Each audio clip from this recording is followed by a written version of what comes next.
사랑하는 성도 여러분, 영혼이 잘되어 범사가 잘되고 강건하시기를 주 예수님의 이름으로 축원합니다. 오늘은 누가복음 6장 20절로 26절에 나타내신 하나님의 뜻을 전하고자 합니다. 사람들은 새해나 생일 등 특별한 날이 되면 복을 빌어주곤 합니다. 이때 사람들이 빌어주는 복은 대부분 돈이 많이 버는 재물복, 진급처럼 좋은 자리에 올라가는 명예복, 또 청명하고 건강한 아이를 낳아 후손이 잘 되는 자녀복 등등 이 세상 사람들이 원하는 복입니다. 그리고 그런 복이 있어야 복 있는 자로 인정합니다.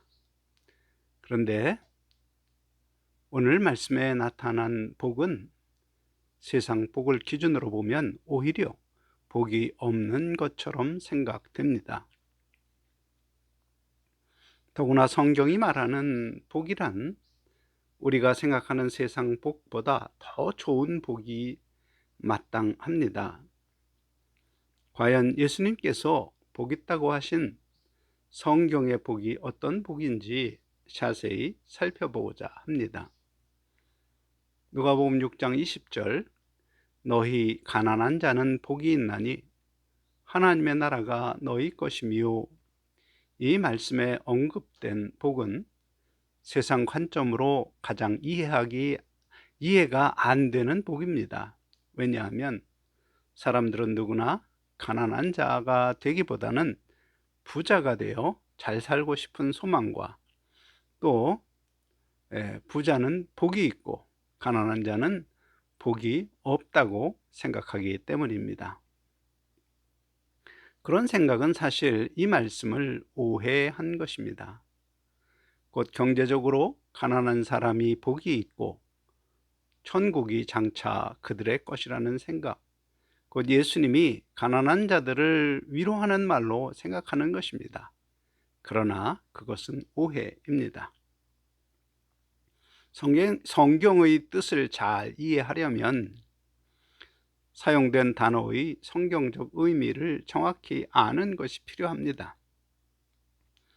먼저 가난이란 단어가 나옵니다. 가난의 반대는 부자입니다. 그리고 가난과 부자를 구분하는 기준은 그의 소유에 있습니다. 소유가 많은 사람은 부자이고 소유가 없는 사람은 가난한 자입니다. 따라서 가난한 자란 소유가 없는 사람을 의미합니다.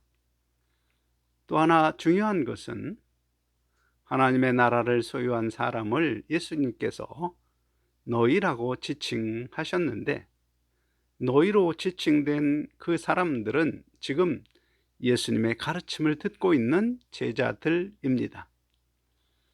전체적으로 다시 정리하면 오해하는 사람들의 관점으로 볼 때 지금 제자들이 경제적으로 가난함으로 복이 있고 장차 천국을 소유하게 될 것이다, 그런 해석이 됩니다.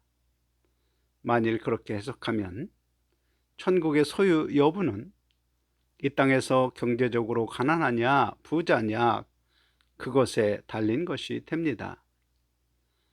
따라서 그 해석은 바르지 않습니다. 그러므로 예수님께서 복 있는 자로 표현한 가난은 경제적 가난이 아닙니다. 다만 소유한 것이 없는 사람입니다. 한편 마가복음 10장 28절에 베드로가 여짜와 이르되 우리가 모든 것을 버리고 주를 따랐나이다. 이 말씀대로 제자들은 예수님이 부르실 때 모든 것을 다 버려두고 예수님을 따랐습니다. 곧 생업이나 돈 버는 일, 그물을 깁는 기술 배우는 일, 부모와 형제자매 친척 등등 세상 사람들이 중요하게 생각하는 것들을 모두 버리고 예수님을 따랐습니다. 그들의 그런 선택의 배경은 마음 안에 이 세상의 것을 소유하려는 것보다 예수님께 얻을 수 있는 것이 더 중요하게 판단했기 때문입니다. 따라서 예수님이 말씀하신 가난이란 마음 안에 이 세상의 삶에 필요한 것들을 소유하지 않는 것을 의미하며, 그런 사람이 바로 예수님이 너희로 지칭한 가난한 사람입니다. 다시 풀어 설명하면, 마음 안에 이 세상의 것을 욕심을 따라 소유하지 않아서 마음이 가난한 자는 복이 있다. 하나님의 나라가 지금 너희의 것이다. 그런 의미입니다. 영어 성경을 보면 하나님의 나라를 소유하게 될 것이라는 미래가 아니라 현재 소유하고 있다는 의미의 현재형 동사를 사용합니다. 따라서 가난한 자가 소유하는 하나님의 나라는 장차 부활하여 살게 될 하나님 나라가 아닙니다. 예수님의 제자들이 현재 세상의 삶 속에서 소유하는 하나님의 나라입니다. 따라서 이 말씀에는 현재 이 세상의 삶에서 하나님의 나라를 소유하는 방법이 나타납니다. 곧 내 마음 안에 세상의 것을 소유하려는 탐심, 세상의 것을 사랑하는 마음이 버려져야 하는 것입니다. 그리고 모든 것을 버리고 주 예수님을 따른 제자들처럼 예수님께 얻을 수 있는 것을 사모하는 마음으로 변화될 때 그의 삶에 하나님의 나라가 임하는 것입니다. 곧 이 세상을 사는 동안에 천국을 소유한 성도로 살게 됩니다. 다르게 쉽게 설명하면, 잘 먹고 잘 입고 해외여행도 다니고 몸의 안락과 쾌락을 바라는 마음으로 돈을 바라본다면 현재 있는 돈은 아무리 많아도 부족합니다. 좋은 음식, 맛있는 음식을 추구하면 한 접시에 수백만 원 하는 음식도 있으니 늘 부족하여 끝이 없고, 좋은 옷을 추구하면 한 벌에 수천만 원 하는 옷도 있으니 더 좋은 옷을 입고 싶어서 끝이 없고, 수백억 하는 집도 있으니 늘 더 좋은 집에서 봄나게 살고 싶으니 돈은 늘 더 필요합니다. 이 세상의 것에 대하여 소유하려는 탐심이 있으면 이 세상의 것으로 마음이 가득한 부자입니다. 그런 사람은 인생을 사는 동안 천국을 누리지 못합니다.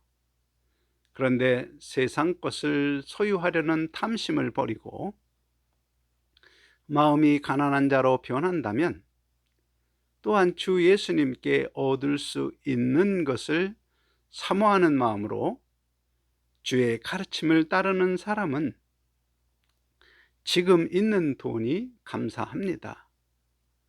1,000원이 있으면 비누 한 장 사서 비누 없어서 잘 씻지 못하는 사람에게 거저 주면 영광의 부활로 다시 살리시겠다는 주 예수님의 약속이 나의 것이 되는 것입니다.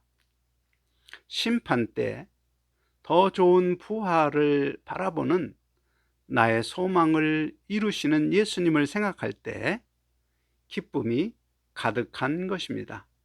그것이 현재 천국을 누리는 것입니다. 누가복음 6장 21절, 지금 줄인 자는 복이 있나니 너희가 배부름을 얻을 것이며, 지금 우는 자는 복이 있나니 너희가 웃을 것이며. 이 말씀에서 줄인 자는 제자들입니다. 그런데 무엇에 줄이는 것인지 그 대상이 나타나 있지 않습니다. 그 대상에 따라서 의미가 달라집니다. 그런데 열쇠가 되는 말은 바로 복입니다. 앞에서 복이 있는 제자들은 어떤 사람이었습니까? 마음이 가난한 사람이었습니다. 그들은 지금 이 세상의 모든 것을 버려두고 예수님을 따랐습니다. 그 이유가 무엇이겠습니까? 바로 요한복음 14장 6절, 예수께서 이르시되 내가 곧 길이요 진리요 생명이니, 이 말씀에 기록된 대로 예수님께 있는 길과 진리와 생명을 얻고자 예수님을 따른 것입니다.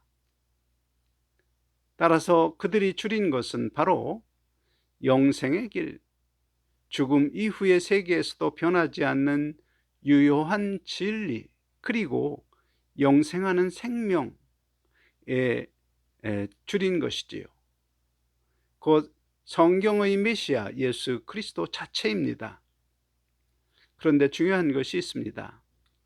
여기서 줄인 자는 현재 배부르다가 아니라 미래형으로 배부르게 될 것이다 입니다. 따라서 길과 진리와 생명에 줄이고 예수 그리스도를 아는 일에 줄인 사람들은 현재 시점이 아니라 점차로 차차 배부르게 될 것이다, 그런 의미입니다. 배부르면 어떤 감정을 느끼지요?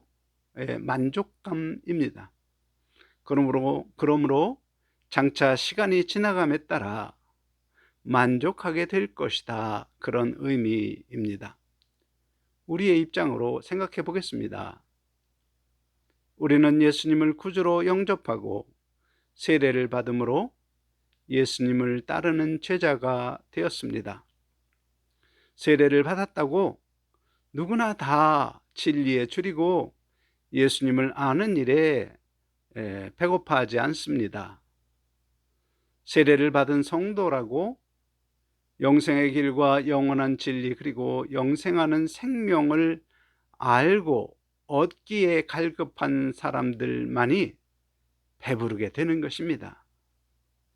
현실적으로 그들의 모습은 길과 진리와 생명에 관하여 알려주는 성경을 배우려고 하는 모습으로 나타납니다.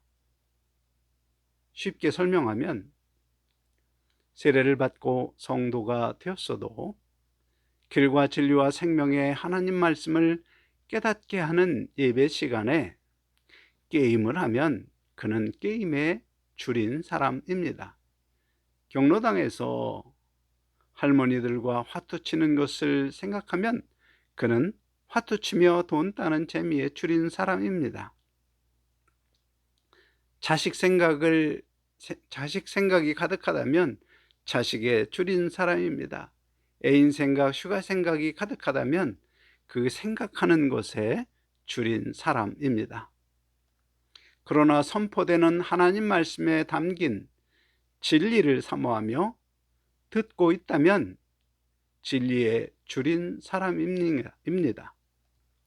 그렇게 줄인 사람들은 예수님이 가르친 길과 진리와 생명에 관한 말씀을 바르게 알게 되므로 점점 많은 진리를 깨닫게 되는 것입니다. 그렇게 하나님 말씀을 점차 바르게 깨닫는 사람이 좀 배가 부르게 되는 복이 있다고 말씀하시는 것입니다.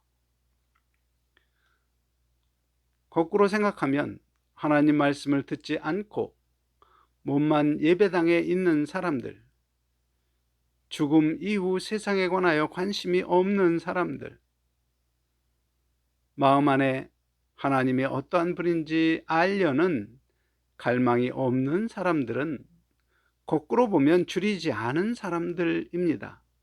그들은 줄이지 않으므로 결코 배부르게 되지도 않을 것입니다. 이것은 주 예수님의 관점입니다. 그런데 많은 사람이 하나님을 알지 못하면서도 하나님을 알려고 하지 않습니다.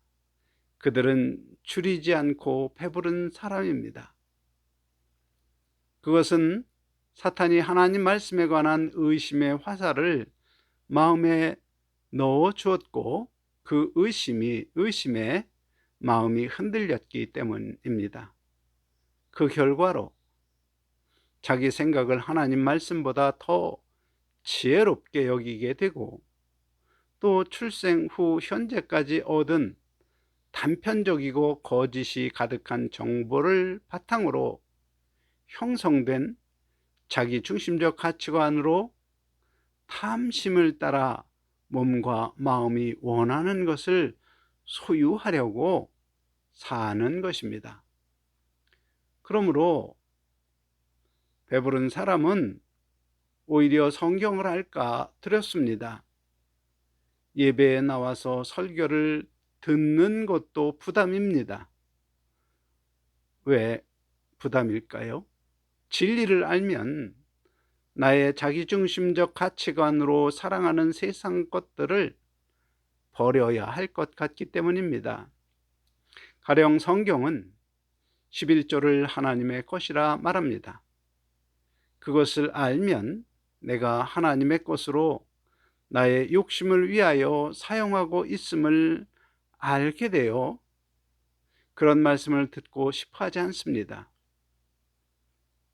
억지로 오리를 가라고 할 때 내 권리를 주장하면 나의 안락과 쾌락을 누릴 수 있습니다. 하지만 예수님의 가르침대로 기쁨으로 심리를 동행하려면 내가 사랑하는 내 권리와 내 쾌락을 누리지 못하게 됩니다. 그것을 염려하기 때문입니다. 한마디로 성경의 진리를 따라 고침받기 싫어하는 것입니다. 한편 지금 우는 자는 복이 있나니 너희가 웃을 것이며, 이 말씀에서 우는 것은 현재입니다.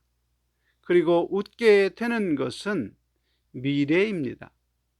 곧 우리가 생명의 부활로 혹은 심판의 부활로 주님 앞에 서는 심판 때 웃게 되는 것입니다. 심판 때 웃게 되는 경우는 딱 하나입니다.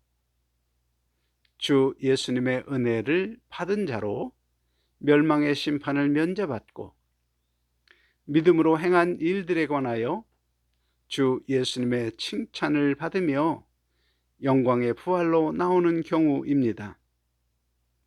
그러므로 지금 우는 이유는 심판 때 웃을 수 없는 인생을 살고 있음을 알고 안타까움으로 우는 것입니다.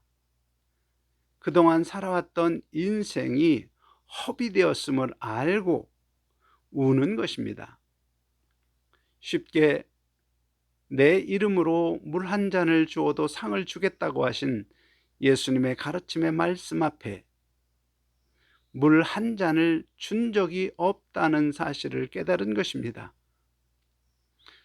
물이란 목마른 사람에게 주는 가장 작은 것입니다.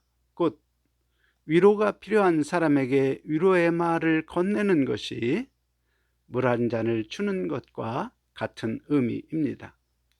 그런데 위로의 말은커녕 속에 염장 지르는 말만 하고 비아냥거리며 사는 나의 모습을 보고 우는 것입니다. 내 이웃을 내 몸같이 사랑하라는 말씀 앞에 함께 생활하는 동료 상업자의 입장은 생각하지 않고 내 몸의 안락과 마음의 탐심을 따라 내 권리만 주장하던 나 자신만을 사랑하는 모습을 보며 우는 것입니다. 지금 하나님 말씀 앞에 나의 적나라한 죄악 가득한 모습을 보고 우는 자만이 나의 것을 버리고 나의 가치관을 버리고 진리에 대하여 줄이는 것입니다. 왜냐하면 진리는 이 세상의 짧은 시간보다 훨씬 더 중요한 영생에서 참 기쁨과 영광을 누릴 수 있는 길로 인도하기 때문입니다.